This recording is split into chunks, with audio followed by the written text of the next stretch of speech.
च्या choice number प्रक्रियेतून परिवहन विभागाला प्रचंड प्रमाणात महसूल प्राप्त होत असल्याचे आकडेवारीवरून स्पष्ट. पुणे.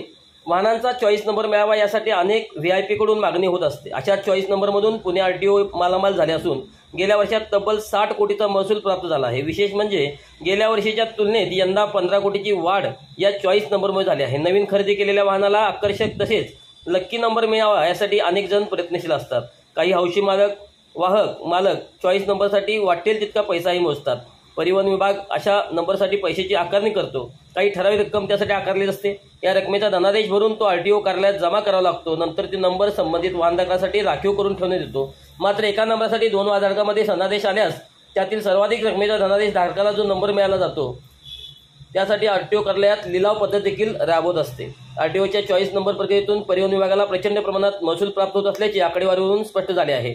2023-24 या वर्षभरात RTO कार्यालयाला एकूण 44,77,10,10,000 रुपये महसूल मिळाला आहे. यासाठी 52,453 जणांनी अर्ज केले होते. तर 2024-25 म्हणजे यंदा यात मोठी वाढ नोंदवण्यात आली आहे. गत वर्षीच्या तुलनेत यंदा महसूल 15 कोटींनी वाढला असून 50,36,92,000 रुपयाचा महसूल प्राप्त झाल्याची नोंद RTOत आहे. ऑनलाईन प्रक्रिया आणि शुल्क वाढ. चॉईस नंबर मिळवण्याची प्रक्रिया गेल्या काही महिन्यापासून ऑनलाईन करण्यात आली आहे. वाहनधारकांना घर बसल्या ऑनलाईन पद्धतीने चॉईस नंबर मिळवता येतो. त्यात काही महिन्यापूर्वी चॉईस नंबरसाठीचे शुल्क वाढले होते. त्यामुळे गत वर्षीच्या तुलनेत यंदा महसूल वाढला आहे.